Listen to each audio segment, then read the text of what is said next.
السلام علیکم ورحمۃ اللہ وبرکاتہ۔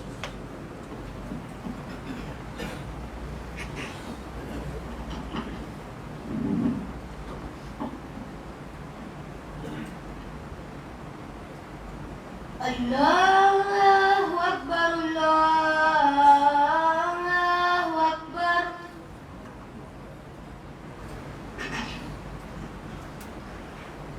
اللہ اکبر، اللہ اکبر۔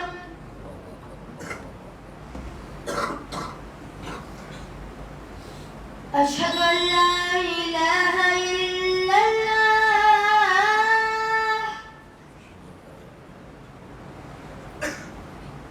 اشہد ان لا الہ الا اللہ،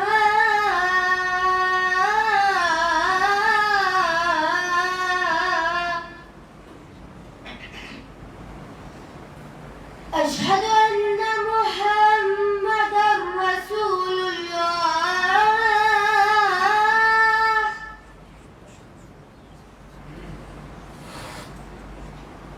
اشہد ان محمد رسول اللہ۔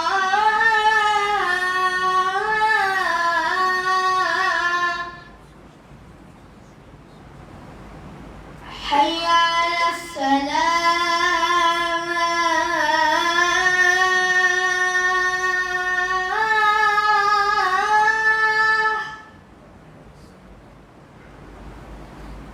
حی علی الصلاۃ،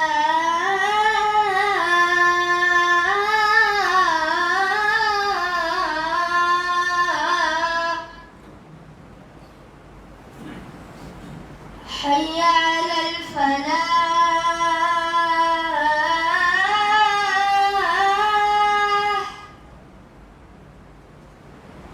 حی علی الفلاح۔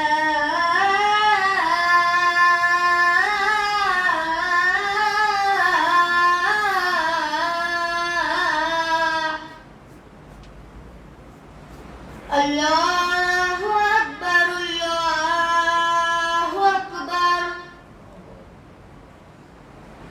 لا الہ الا اللہ۔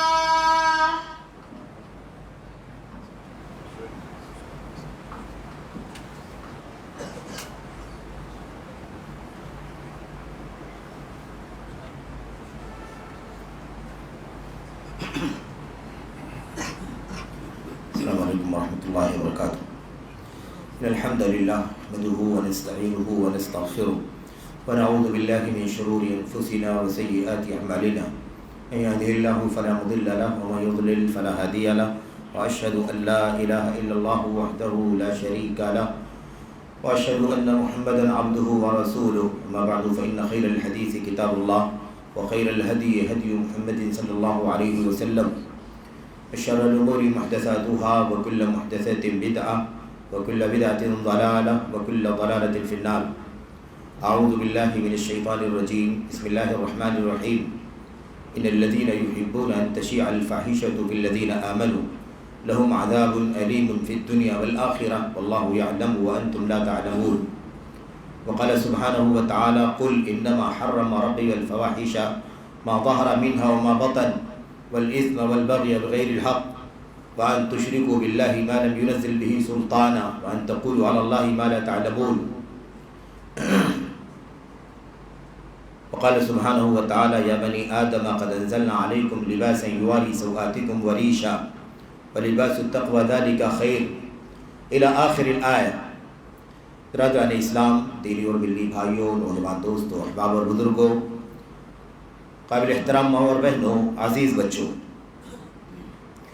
اللہ تبارک و تعالیٰ نے اسلام کے ماننے والوں کو جو بہت ساری عظمتیں، بہت ساری بلندیوں کے اوصاف، خوبیاں عطا فرمائی ہیں، ان میں سے ایک بہت بنیادی وصف اور بہت بنیادی خوبی حیا کی خوبی۔ حیا، یہ خوبی اللہ تبارک و تعالیٰ کے دین کی بہت بنیادی خوبی ہے۔ ایسے تو ستر پوشی جس کو کہا جاتا ہے، یہ اللہ تبارک و تعالیٰ کی کائنات کا نظام ہے۔ اللہ تعالیٰ نے ستر پوشی کرنے، یعنی انسان کے جسم میں جو چیزیں، جو حصے چھپانے کے ہیں دوسروں سے، اسے راز میں رکھنے کے ہیں، یہ نظام تو اللہ تبارک و تعالیٰ نے ہر جگہ رکھا، ہر شریعت میں، انسانیت میں۔ لیکن اسلام کے ماننے والوں کو اللہ عز و جل نے خصوصیت کے ساتھ حیا کی خوبی سے آراستہ فرمایا۔ حیا کیا ہے اور اس کی قسمیں کیا ہیں، اس کی تفصیلات کیا ہیں، ان تمام چیزوں پر علمی طور پر گفتگو کرنے کا تو یہ موقع نہیں ہے، لیکن ہم اور آپ عمومی طور پر جو حیا کا مطلب سمجھتے ہیں، حیا کا مطلب سمجھتے ہیں اور اس کے بالمقابل بے حیائی کا مطلب سمجھتے ہیں، ایسے ہی فحاشی کا مطلب سمجھتے ہیں، یعنی وہ کام جو حیا سے بالکل ہٹ کر کے ہوں، حیا کے خلاف ہوں، جس کے اندر زبان کی بے حیائی بھی ہو سکتی ہے، جسم کی بے حیائی بھی ہو سکتی ہے، تعامل کی بے حیائی بھی ہو سکتی ہے، اور بہت ساری قسمیں اور شکلیں ہیں۔ الغرض اسلام میں اللہ تبارک و تعالیٰ نے اسلام کے ماننے والوں کو حیا کی خوبی عطا فرمائی ہے۔ اللہ کے کلام کی آیتوں میں حیا کا تذکرہ، اسی طریقے سے پردے کا تذکرہ، ستر پوشی کا تذکرہ، اور اپنے آپ کو مزین کرنے، آراستہ کرنے کا تذکرہ بطور نعمت اللہ تبارک و تعالیٰ نے فرمایا ہے۔ اور جو لوگ بے حیائی کریں، حیا سے آزاد ہونے کی کوشش کریں، غیروں کی نقالی کریں، یہود، نصارہ، اسی طریقے سے دیگر قومیں جو دنیا کی ہیں، جو اسلام کی نعمت سے محروم ہیں، ایسے لوگوں کی دیکھا دیکھی، ان کی نقالی، یا ایسے ہی ان کی تہذیب کو، کلچر کو اپنے لیے بلندی کا سبب اور ذریعہ مان کر، سمجھ کر اسے اپنانے کی کوشش کریں۔ اسلام کے حیا اور حجاب کے نظام کو، جو انسان کو عزت، انسان کو شان و شوکت اور انسان کو عظمت سے نوازتا ہے، اسے بوجھ سمجھ کر کے، برڈن سمجھ کر کے، اسے ظلم سمجھ کر کے، اس سے آزاد ہونے کی جو کوشش کرتے ہیں، ایسے لوگوں کی سخت مذمت اللہ تبارک و تعالیٰ نے قرآن کریم میں فرمائی۔ ان تمام بے حیائیوں کو اللہ تبارک و تعالیٰ کے کلام میں اور اللہ کے نبی علیہ السلام کے فرمان ایک لفظ فاحشہ یا فواحش کے لفظ میں اکٹھا کر دیا گیا ہے۔ جتنی شکلیں بے حیائی کی ہو سکتی ہیں، وہ ساری کی ساری شکلیں اللہ کے کلام کی آیات میں، اللہ کے نبی علیہ السلام کے فرمان میں فاحشہ یا فواحش کے لفظ میں شامل ہو جاتی ہیں۔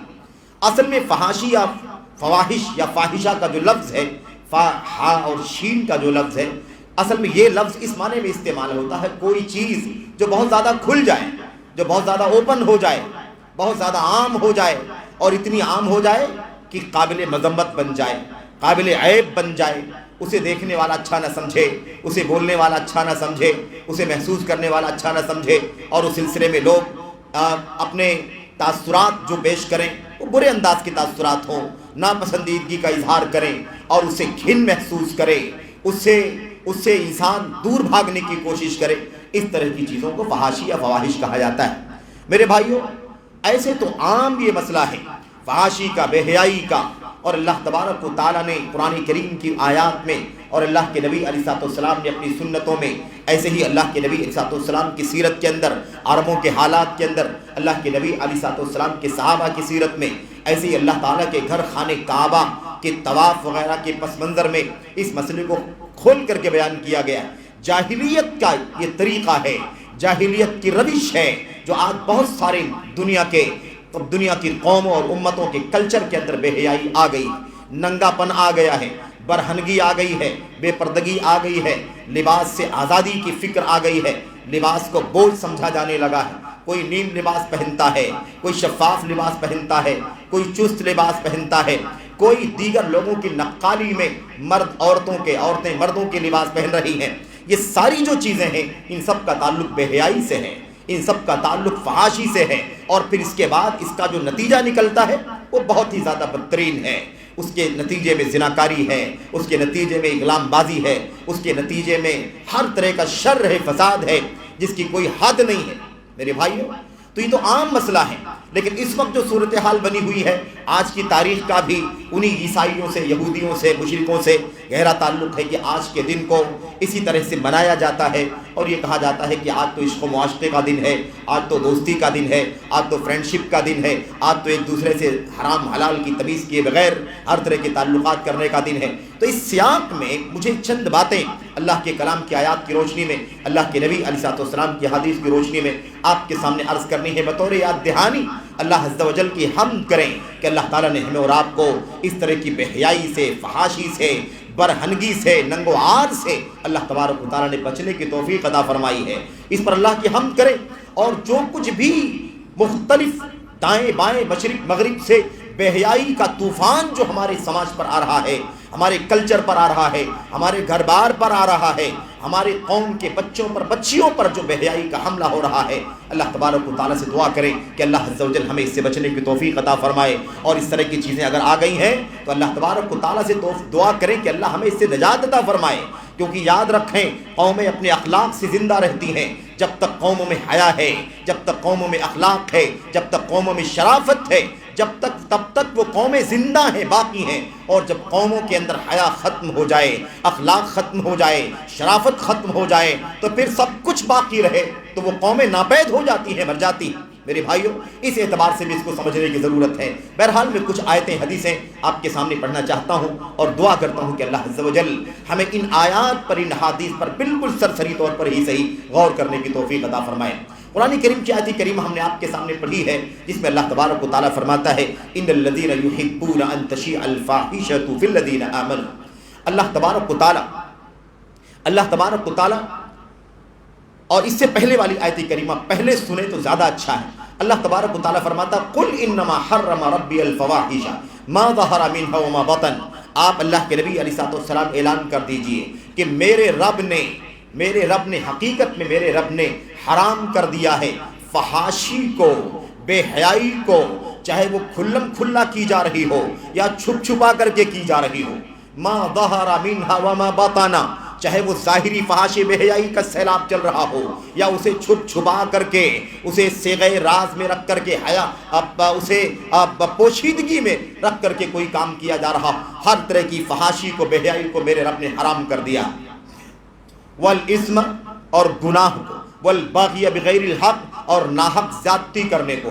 اللہ تعالیٰ کی جناب میں گناہ کے کام ہیں تو وہ اسم کہا گیا۔ بندگان کے حقوق میں جو گناہ ہوتے ہیں، ظلم زیادتی ہوتی ہے، اس کو اللہ تبارک و تعالیٰ نے بغی فرمایا۔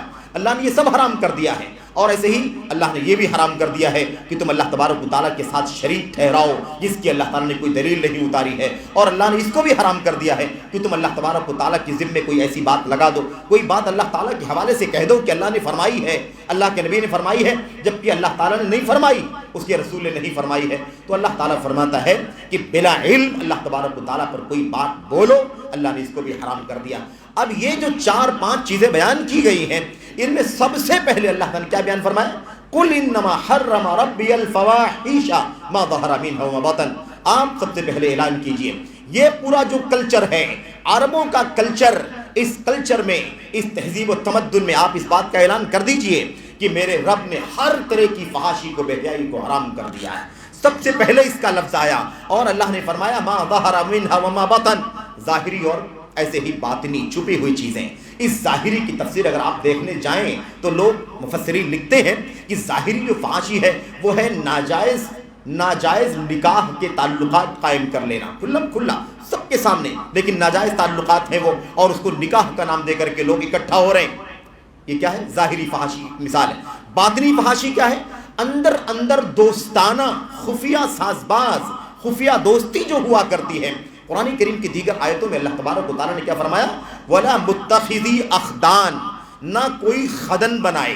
خدن کے معنی کیا ہوتے ہیں؟ خفیہ دوستانہ، مردوں کا عورتوں کا خفیہ تعلق ہے۔ اور آج میڈیا کے ذریعے سے، میڈیا کے بہاؤ میں میں سمجھتا ہوں اس لفظ کی تفسیر کو سمجھنا بڑا آسان ہو گیا ہے کہ اتنے سارے تعلقات سننے میں آتے ہیں اخبارات میں، میڈیا کے مختلف راستوں سے، یہ تعلقات حرام ہوتے ہیں، یہ تعلقات ناجائز ہوتے ہیں، لیکن خفیہ چلتے ہیں۔ مفسرین لکھتے ہیں کہ اللہ تبارک و تعالیٰ نے فرمایا کہ ظاہری فحاشی کو اللہ نے حرام کیا، باطنی فحاشی کو اللہ نے حرام کیا ہے۔ اس لیے دونوں کا ذکر کر دیا گیا، کیونکہ عرب کے لوگ یہ سمجھتے تھے کہ کھلم کھلا اگر کوئی زناکاری بدکاری کا راستہ نکاح کے نام پر اختیار کرتا ہے وہ تو غلط ہے، وہ تو غلط سمجھتے تھے، لیکن سمجھتے تھے کہ خفیہ دوستی کرنا، فرینڈشپ کرنا یہ جائز ہے، اس کو مناسب سمجھتے تھے، اس میں کوئی عیب نہیں سمجھتے تھے۔ اللہ نے فرمایا ما ظہر منها وما بطن، ظاہری کھلم کھلا کوئی یہ کام کرے تو وہ بھی حرام ہے، اور کوئی خفیہ طور پر دوستانہ رکھے تو وہ بھی حرام ہے۔ اصل مسئلہ کیا ہے؟ اصل مسئلہ ہے کہ فحاشی کی اسلام میں گنجائش نہیں ہے، فحاشی کا سرے سے کوئی گزر نہیں اللہ تبارک و تعالیٰ کے دین میں۔ تو یہ اللہ کے کلام کی آیت کریمہ۔ اس کے بعد دوسری آیت کریمہ جو آپ کے سامنے پڑھی گئی، اس آیت کریمہ میں اللہ تعالیٰ اعلان فرما رہا ان لوگوں کی وعید کا، ان لوگوں پر سختی کا، سزا کا، ان کی دنیا اور آخرت میں برے انجام کا، جو لوگ فحاشی بے حیائی پھیلانے میں کردار ادا کرتے ہیں، جو لوگ فحاشی بے حیائی پھیلانا چاہتے ہیں، اہل ایمان میں، ایمان والوں کے بیچ میں جو فحاشی بے حیائی پھیلانا پسند کرتے ہیں، اس کا سبب بنتے ہیں، اس کا ذریعہ بنتے ہیں، ایسے لوگوں کی مذمت اللہ تبارک و تعالیٰ نے بیان فرمائی۔ ان الذین یحبون ان تشیع الفاحشۃ فی الذین آمنوا، ان الذین یحبون، جو لوگ پسند کرتے ہیں کہ ایمان والوں میں فحاشی پھیلے، جو لوگ چاہتے ہیں، پسند کرتے ہیں کہ اہل ایمان کے درمیان فحاشی پھیلے، بے حیائی پھیلے، ایسے لوگوں کا انجام کیا ہے؟ اب یہ فحاشی بے حیائی پھیلنا جو پسند کرتے ہیں، ان کی بہت ساری قسمیں ہو سکتی ہیں، بہت ساری شکلیں ہو سکتی ہیں، میڈیا کے اسباب وسائل کو فراہم کرنے کا مسئلہ ہو سکتا ہے، اپنے علاقوں میں، محلوں میں فلموں کا کام ہو سکتا ہے، مشاعرے کے نام پر بھی بے حیائی کا مظہر چھوٹے بڑوں کے سامنے پیش کرنے کا مسئلہ بھی ہو سکتا ہے، اور آج ہمارے شہر اور مسلمانوں کی بستی کے بیچ میں نوٹنکی کے نام پر ہر طرح کی فحاشی بے حیائی کو عام کرنے کا بھی کام چل رہا۔ یہ ساری چیزیں اور میڈیا کے راستے سے جو بھی اسباب اس حوالے سے استعمال کیے جا رہے ہیں، سب اس کے اندر شامل ہیں۔ ان الذین یحبون ان تشیع الفاحشۃ فی الذین آمنوا، جو ایمان والوں کے درمیان فحاشی بے حیائی پھیلنا پسند کرتے ہیں، لہم عذاب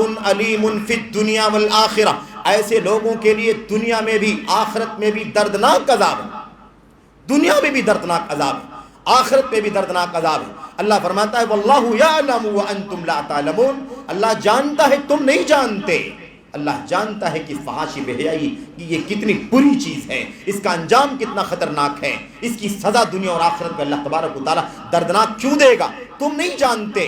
تم تو دنیا میں وقتی مزہ لینا چاہتے ہو، کوئی دولت کمانا چاہتا ہے، کوئی شہرت حاصل کرنا چاہتا ہے، کوئی عہدے منصب کے لیے سارے کام کرتا ہے، کوئی بھی وجہ ہو سکتی ہے اس کے پیچھے۔ اللہ فرماتا ہے واللہ یعلم وانتم لا تعلمون، اللہ جانتا ہے تم نہیں جانتے۔ تو جو لوگ مسلمانوں کے درمیان فحاشی بے حیائی پھیلنا پسند کرتے ہیں یا پھیلانے کا سبب بنتے ہیں، ان کی سخت مذمت ہے، دنیا میں بھی دردناک عذاب ہے، آخرت میں بھی دردناک عذاب۔ میرے بھائیوں، ہمارے اور آپ کے نبی محمد الرسول اللہ صلی اللہ علیہ وسلم کی حدیثیں بڑی عظیم الشان ہیں، یہ موقع مختصر ہوتا ہے، جمعے کے خطبے کا لمبی بات نہیں کر سکتے۔ اللہ کے نبی علیہ السلام کی صفت کے بارے میں، آپ کا حیا دیکھو، آپ کس قدر حیا دار تھے، حیا باز تھے۔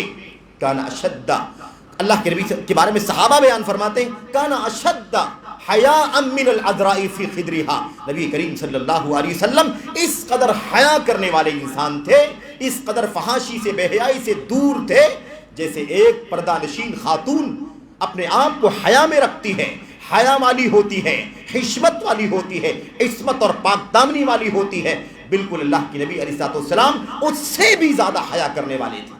آپ کی حالت تو یہ تھی میرے بھائیوں کہ اگر کوئی گندی بات سن لیتے اپنے کانوں سے، کوئی بھونڈی بات سن لیتے، غیر مناسب بات سن لیتے جو آپ کو پسند نہیں آتی، تو آپ علیہ السلام کے چہرے پر اس کا اثر سرخی کی شکل میں دکھائی دیتا کہ آپ کا چہرہ بدل رہا ہے۔ یہ حالت تھی نبی کریم صلی اللہ علیہ وسلم کی۔ میرے بھائیوں، اللہ کے نبی علیہ السلام نے وفات میں بیان فرمائی تھی، ان مما ادرک الناس من کلام النبوۃ الاولی اذا لم تستحی فاصنع ما شئت، یاد رکھو، حیا کا مقام سمجھو اور بے حیائی کا انجام سمجھو۔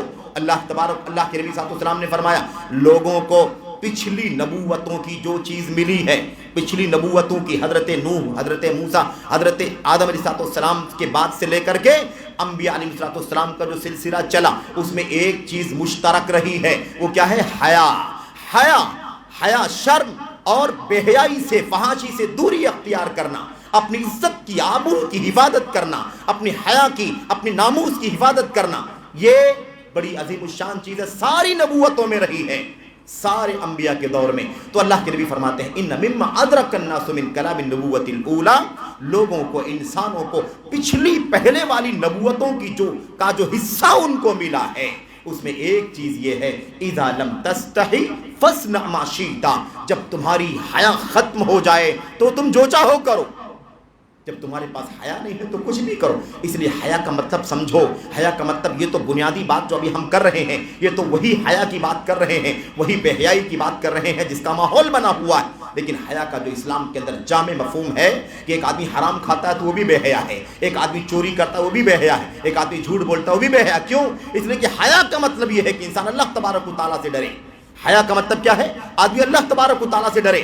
اس لیے وہ لباس حیا کا بعد میں آتا ہے جو جسم کو چھپاتا ہے، اور وہ لباس حیا کا پہلے آتا ہے جو انسان کے پورے دین کو، پوری دین کی حفاظت کرتا ہے، جس کو تقوی کا لباس کہا جاتا ہے. قرآن کریم کی آیت کریمہ آپ کے سامنے پڑھی گئی. اللہ تبارک و تعالیٰ فرماتا ہے یا بنی آدم، اے آدم کی اولاد، اے آدم کے بچوں، قد انزلنا علیکم لباسا، ہم نے آپ کے لیے، ہم نے تمہارے اوپر لباس اتارا ہے.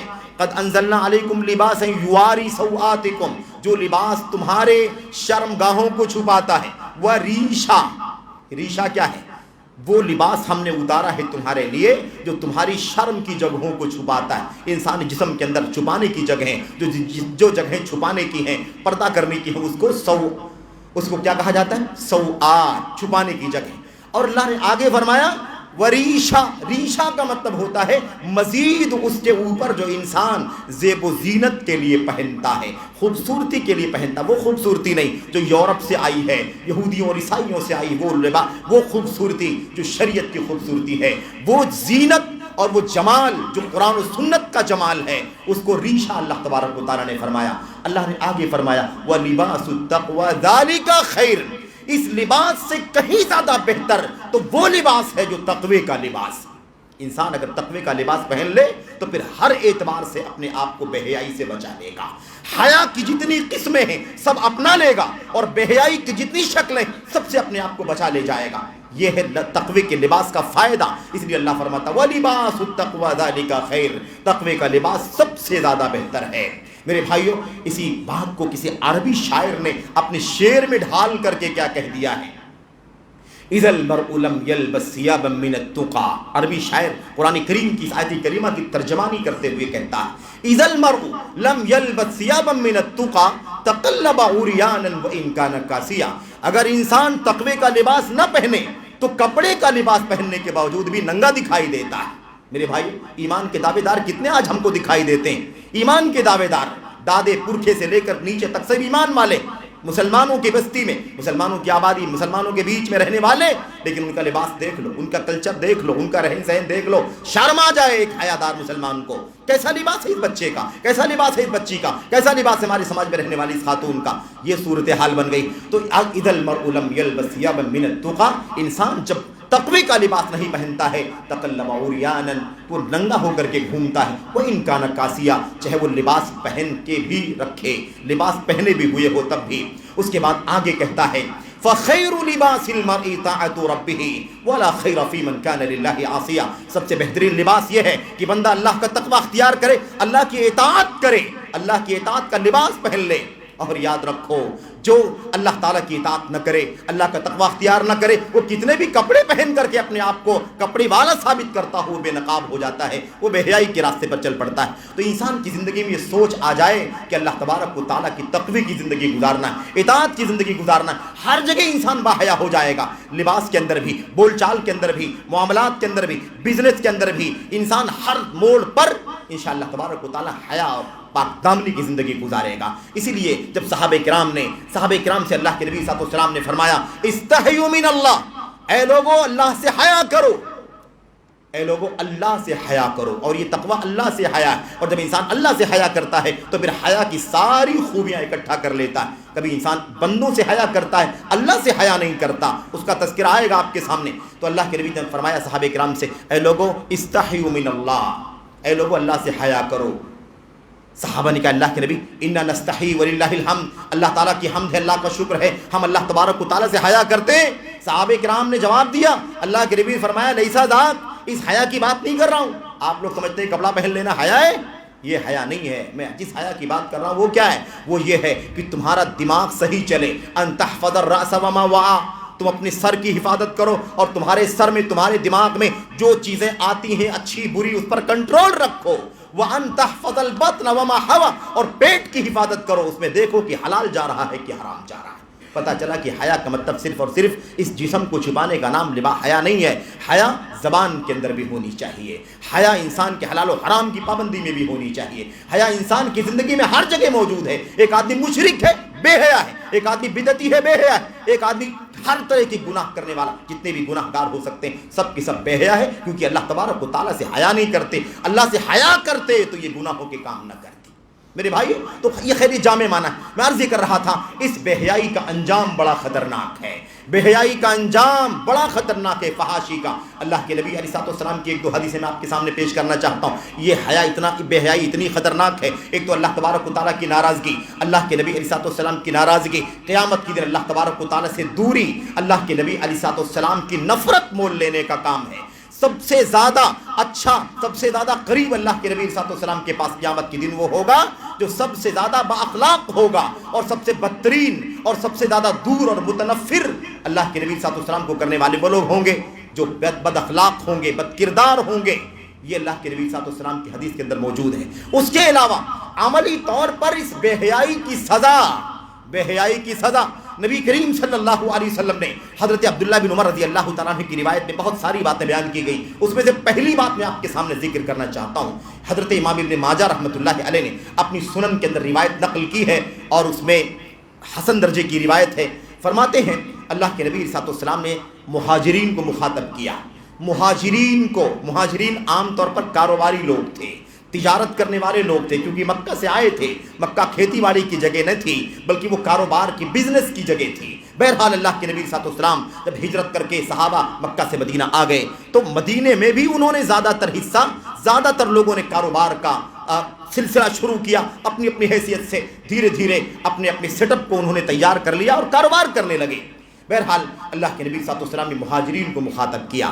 مہاجرین یعنی کاروباریوں کو، دولت مندوں کو، جن کے پاس انسانی زندگی کے اسباب و وسائل دوسروں کے مقابلے میں، دیہاتیوں کے مقابلے میں زیادہ ہوتے ہیں، کھیتی باڑی والوں کے مقابلے میں زیادہ ہوتے ہیں. اللہ کے نبی صلی اللہ علیہ وسلم نے فرمایا یا معشر المہاجرین، اے مہاجرین کی جماعت.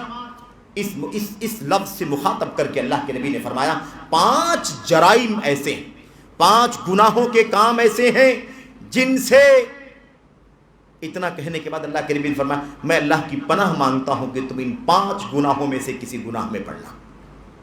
5 گناہ ایسے ہیں، اور بتانے سے پہلے اللہ کے نبی نے کیا فرمایا وَأَعُوذُ بِاللَّهِ أَن تُدْرِكُوهَا، میں اللہ کی پناہ چاہتا ہوں کہ تم ان 5 گناہوں میں سے کسی گناہ میں پڑنا. بہرحال ان 5 گناہوں میں سے پہلا گناہ کیا ہے؟ یہی فحاشی اور بے حیائی، یہی فحاشی اور بے حیائی. اور اس کا انجام اللہ کے نبی فرماتے ہیں لم تظہر الفاحشۃ فی قوم حتی یعلنوا بها الا فشا فیہم الطاعون والاوجاع التي لم تکن مضت فی اسلافہم الذین مضوا.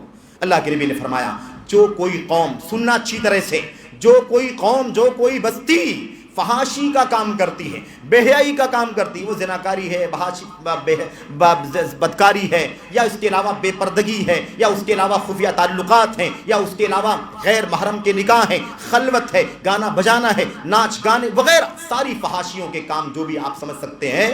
اللہ کے نبی نے فرمایا جس کسی قوم میں فحاشی ظاہر ہو جاتی ہے، یعنی دکھائی دینے لگتا ہے کہ اس قوم کے اندر لوگ فحاشی کرنے لگے، بے حیائی کا کام کرنے لگے، اللہ کے نبی نے فرمایا حتی یعلنوا بها، یہاں تک کہ آگے بڑھتے بڑھتے وہ علانیہ کرنے لگتے ہیں، کھلم کھلا کرنے لگتے ہیں. یعنی یہ فکر بھی نہیں کرتے کہ کوئی کیا سوچے گا، کوئی کیا بولے گا. آج حالت تو ایسی ہوتی جا رہی ہے، آپ چلتے رہیں، آپ کو شرم آئے لیکن وہ نہیں شرماتے. میرے بھائی باہوں میں باہیں ڈال کر کے، ہے کہ نہیں، سب بولنے جیسی چیز بھی نہیں. اس قدر برا حال ہوتا جا رہا ہے کہ بس وہ منظر یاد آتا ہے جو نبی کریم صلی اللہ علیہ وسلم نے فرمایا تھا ایک وقت آئے گا یہ فحاشی پڑھتے پڑھتے اس درجے کو پہنچ جائے گی کہ آدمی قارعۃ الطریق پر بیٹھ کر کے، یعنی شاہراہ پر بیٹھ کر کے، روڈ پر بیٹھ کر کے، ہائی وے پر، قارعۃ الطریق کا مطلب کیا ہوتا ہے؟ وہ راستہ جو عام راستہ ہو، سب کے لیے چلنے کا راستہ، ایسے راستے پر مرد عورت اکٹھا ہو کر کے بدکاریاں کریں گی. یتصافدون کتصافد الحمیر، ایسی بدکاریاں کریں کہ جیسے حیوانوں کو، جانوروں کو آپ بدکاریاں کرتے ہوئے دیکھتے ہیں۔ ایک دور آئے گا اور حالت کیا ہو جائے گی؟ اللہ کے نبی نے فرمایا اس وقت جو سب سے بہتر آدمی ہوگا، جو سب سے نیک آدمی ہوگا، وہ بھی جرأت نہیں کر سکے گا اس کے خلاف زبان اٹھانے کی، زبان کھولنے کی۔ زیادہ سے زیادہ وہ یہ کہہ پائے گا بھائی کم سے کم دیوار کے پیچھے چلے گئے ہوتے، راستے میں کیوں تم نے یہ بے حیائی کا کام کرنا شروع کر دیا۔ حالات کس طرح سے بدترین ہوتے جا رہے ہیں، بدترین کی طرف جا رہے ہیں۔ تو اللہ کے نبی صلی اللہ علیہ وسلم نے کیا فرمایا؟ آپ نے فرمایا جس قوم کے اندر فحاشی بے حیائی ظاہر ہوتی ہے، یہاں تک کہ دھیرے دھیرے لوگ کھلم کھلنا کرنا شروع کر دیتے ہیں، کچھ بھی نہیں شرماتے، کچھ بھی نہیں شرماتے، سب کے سامنے، کیا نکڑ ہے، کیا گلیاں ہیں، کیا رکشے ہیں، کیا ٹرین ہے، کیا بس ہے، کیا فلائٹ ہے، کوئی بھی جگہ آپ دیکھ لیں، حیران ہو جائیں کیسا منظر بگڑتا چلا جا رہا۔ اور معاف کرنا مجھے میرے بھائیوں، کوئی یہ نہیں کہہ سکتا کہ یہ تو دوسروں کی باتیں ہیں، اللہ کی قسم ہے اس میں ہمارے اپنے بھی ہیں۔ اللہ تبارک و تعالیٰ انہیں توبہ کرنے کی توفیق عطا فرمائے۔ کیا وہ واقعات سچے نہیں ہیں جو آنکھوں سے دیکھے ہوئے ہیں کہ دوستی کے نام پر سامنے نقابوں میں جانے والی بچیاں تھوڑی دیر کے بعد نقابوں کو ہٹا کر اپنے دوسرے لباس میں آ کر کے باہوں میں باہیں ڈال کر کے چلتی ہیں۔ بولنے کی چیز نہیں ہے، بہت میں معذرت چاہتا ہوں کہ یہ باتیں مجھے بطور مثال، بطور اشارہ پیش کرنی پڑ رہی۔ اللہ کے نبی نے فرمایا حتی یعلنوا بہا، کھلم کھلا کرنا شروع کر دیتے ہیں فحاشی کے بے حیائی کے کام۔ اسی بات کو سمجھانے کے لیے ہم نے مثال دی ہے اپنے سماج کی، اپنے کلچر کی۔ اللہ کے نبی فرماتے ہیں سزا کیا ملتی ہے اس بے حیائی فحاشی کھلم کھلا کرنے کی؟ سزا کیا ملتی ہے؟ الا فشا فیہم الطاعون، ایسی بستی میں، ایسی قوم میں طاعون کی وبا اللہ تبارک و تعالیٰ ڈال دیتا ہے۔ والاوجاع التي لم تكن مضت في اسلافهم الذين مضوا، اور ایسی بیماریاں اللہ تبارک و تعالیٰ ڈال دیتا ہے کہ ایسی بیماریوں کی مثالیں، ایسی بیماریوں کے سیمپل، نمونے ہمیں ماضی میں نہیں ملتے۔ پچھلی امتوں میں ایسی بیماریوں کا نام سنا نہیں گیا تھا، اللہ تبارک و تعالیٰ ایسی بیماریاں اس قوم میں ڈال دیتا ہے جو فحاشی اور بے حیائی پر اتر آتی ہیں اور کھلم کھلا بے حیائی کا کام کرنا شروع کر دیتے ہیں۔ ایڈز کی بیماری، HIV کیا کہتے ہیں مجھے نہیں معلوم، یہ بیماری لا علاج ہے کہ نہیں لا علاج ہے میرے بھائی؟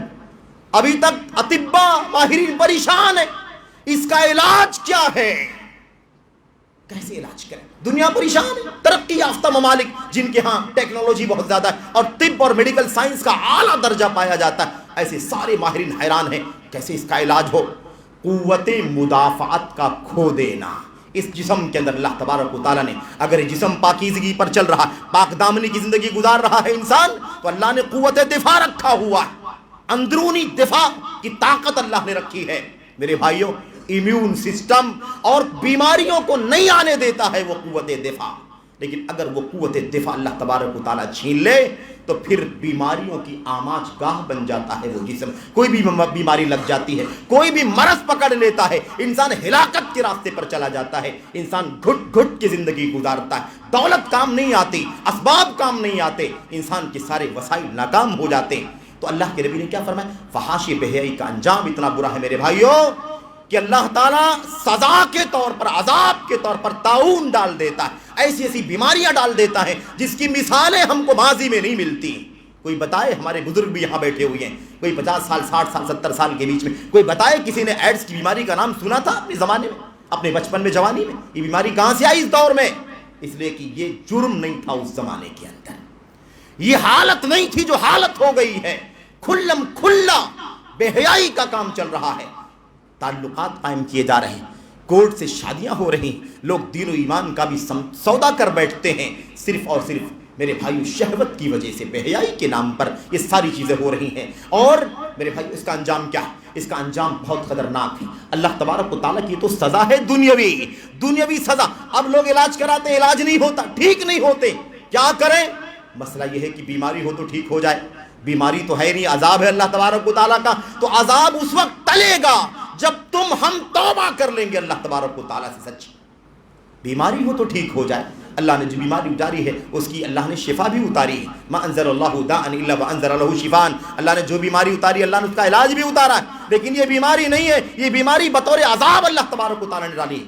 یہ بیماری اس وقت اٹھے گی جب ہم اللہ تعالیٰ سے سچی توبہ کر لیں گے، بے حیائی سے باز آ جائیں گے، پاک دامنی کی، حیا کی، حجاب کی زندگی گزاریں گے، تب جا کر کے یہ عذاب اللہ تبارک و تعالیٰ اٹھائے گا، ورنہ پھر یہ عذاب کوئی ٹال نہیں سکتا، دنیا کی طاقتیں ہمارا علاج نہیں کر سکتی۔ یہ بات ہمیں بہت اچھی طرح سے جاننے کی ضرورت ہے. آخرت کی سزا بڑی خطرناک. اس کے پہلے اللہ تبارک اللہ کے نبی صلی اللہ علیہ وسلم نے فرمایا ما اذا ظہر الزنا والربا فی قریۃ فقد حلوا بانفسہم عذاب اللہ. جس کسی گاؤں کے اندر، قریہ اللہ نے فرمایا، اللہ کے نبی نے، قریہ گاؤں کو کہتے ہیں، جس کسی گاؤں میں، جس کسی بستی میں الزنا والربا، زنا کاری اور سود پھیل جاتا ہے، جس کسی گاؤں میں، جس کسی بستی میں، جس کسی علاقے میں زنا کاری اور سود خوری ظاہر ہو جاتی ہے تو سمجھ لو فقد احلوا بانفسہم عذاب اللہ، کہ اس بستی نے اپنے اوپر اللہ کے عذاب کو خود ہی بلا لیا ہے، دعوت دے دیا ہے. ہمارے اوپر ایک عذاب ہے میرے بھائیوں، ایک عذاب میں ہم ہیں. زندگی کا امن، سکون، راحت جو اللہ تبارک و تعالیٰ نے رکھی ہے وہ ہمیں نہیں ملتی. یہ بھی عذاب ہے، نفسیاتی عذاب بھی خطرناک عذاب ہے. آج اتنے سارے مسائل ہماری اور آپ کی زندگی کے، ہماری ایمان و عقیدے کے خطرے ہیں، ہمارے مقدسات کے، ہماری مسجدوں کے، ہمارے تعلیمی اداروں کے خطرے ہیں، ہماری جان کے خطرے ہیں، ہمارے مالوں کے خطرے ہیں، ہماری عزت و آبرو کے خطرے ہیں. یہ کتنا بڑا عذاب ہے، اس میں ہم اور آپ مبتلا ہیں. لیکن اس کی وجہ کیا ہے؟ ہم غور نہیں کرتے. ہم ٹیکنیکل سوچتے ہیں، ہم پولیٹیکل سوچتے ہیں، ہم مالی اعتبار سے سوچتے ہیں، لیکن ہم یہ نہیں سوچتے ہیں کہ ہمارے گناہوں کی سزا ہے جو اللہ تبارک و تعالیٰ ہمیں دے رہا ہے.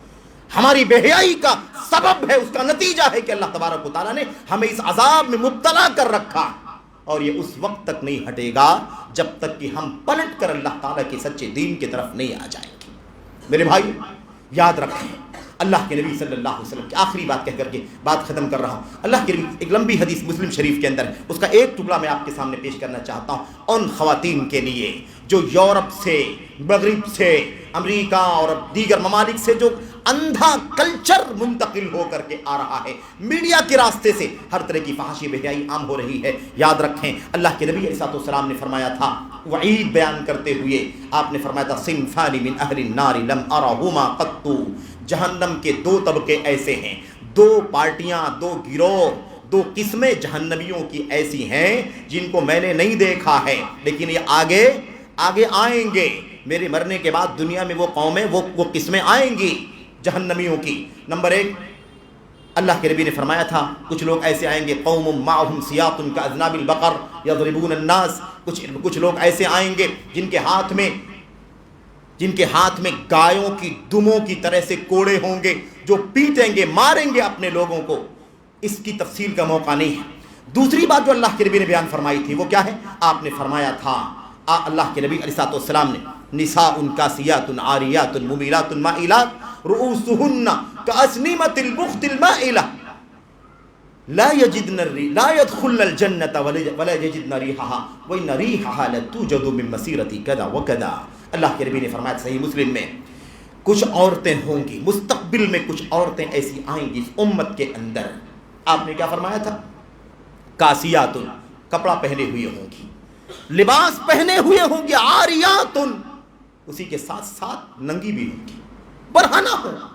تو کاسیات عاریات ساتھ میں فرمایا نبی کریم صلی اللہ علیہ وسلم. اس سے پیغام کیا ہے؟ پیغام یہ ہے کہ لباس برابر نہیں ہوگا.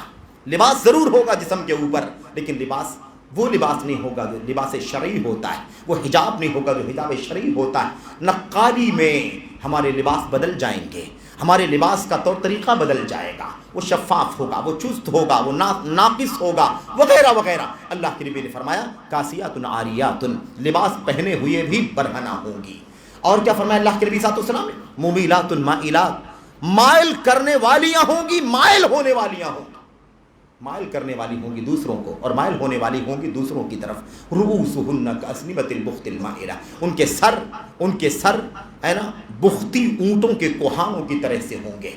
سر بختی اونٹ، اس اونٹ کو کہا جاتا ہے خراسانی، جو دو الگ الگ نسلوں کی پیداوار ہوتی ہے جس کو خراسانی اونٹ کہا جاتا ہے. ان کے کوہان اونچے اونچے ہوا کرتے ہیں، یعنی ان کی جو جسم کی جو بناوٹ ہوتی ہے وہ اونچی ہوتی ہے، بیچ والا حصہ جو کوہان جس کو کہلاتا ہے. اللہ کے نبی نے فرمایا ان کے سر ان عورتوں کے اسی کوہانوں کی طرح سے اونچے اونچے ہوں گے. علماء نے کہا کہ جو ہے نا غیر اسلامی جو مذاہب ہیں، یہودیوں عیسائیوں کا جو طریقہ، ان کی خواتین جس طرح سے اپنے بالوں کا مجموعہ بنا کر کے سر کے اوپر کی طرف بنا دیتی ہیں، لگا دیتی ہیں، یہ لوگ اس کے اندر شامل ہیں. خلاصے کلام کیا ہے؟ اللہ کے نبی نے فرمایا ایسی عورتیں لا يدخلن الجنہ، جنت میں داخل نہیں ہوں گی. جنت میں داخل ہونا تو دور کی بات ہے، ولا یجدن ریحھا، جنت کی خوشبو بھی نہیں پائیں گی. حالانکہ جنت کی خوشبو کئی سال کی دوری سے مہک رہی ہوگی، پھیل رہی ہوگی، اس کے باوجود انہیں جنت بھی نہیں ملے گی اور جنت کی خوشبو سے بھی محروم کر دی جائیں گی.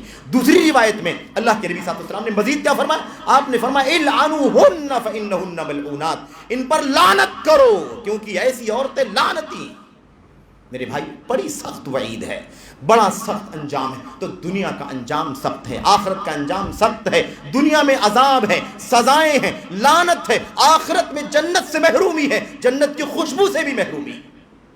میرے بھائی اس طرح کی بہت باتیں ہیں. اللہ سے میں دعا کرتا ہوں کہ اللہ تبارک و تعالی ہمیں اور آپ کو فحاشی اور بے حیائی سے بچنے کی توفیق عطا فرمائے، ہمیں حیا کی توفیق عطا فرمائے، حجاب کی توفیق عطا فرمائے. اللہ عز و جل ہم مردوں کو، خواتین کو، سلف امت کو اپنا آئیڈیل بنانے کی توفیق عطا فرمائے. ہماری مائیں، بہنیں، بیٹیاں، امت کی خواتین، آپ سے اپیل ہے، آپ کا کوئی آئیڈیل نہیں ہے دنیا میں. اگر آپ واقعی مسلمان ہیں، مومنہ ہیں، تو آپ کا آئیڈیل اما عائشہ ہیں، آپ کے آئیڈیل میں ام سلمہ ہے، آپ کے آئیڈیل میں ام حبیبہ ہے، آپ کے آئیڈیل میں فاطمہ ہے، آپ کے آئیڈیل میں ازواج رسول ہے، بناتے رسول ہے، آپ کے آئیڈیل میں امہات رسول، بناتے رسول کے بعد صحابیات، تابعیات ہیں آپ کے آئیڈیل میں. آپ کا آئیڈیل نہ آج کل کے دور کا کوئی بے حیا میرے بھائیوں، نہ مرد ہے، نہ کوئی بے حیا عورت ہے، نہ یہ بابرو باختہ عورتیں ہیں میرے بھائیوں، فلموں میں کام کرنے والیاں، ماڈلز آپ کے آئیڈیل نہیں ہے. اللہ کی قسم ہے، اگر آپ اپنے آپ کو دنیا میں ہر طرح کی عذاب سے، لعنت سے بچانا چاہتی ہیں اور آخرت میں اللہ تبارک و تعالیٰ کے عذاب سے بچانا چاہتی ہیں، تو آپ کو چاہیے کہ آپ اپنا آئیڈیل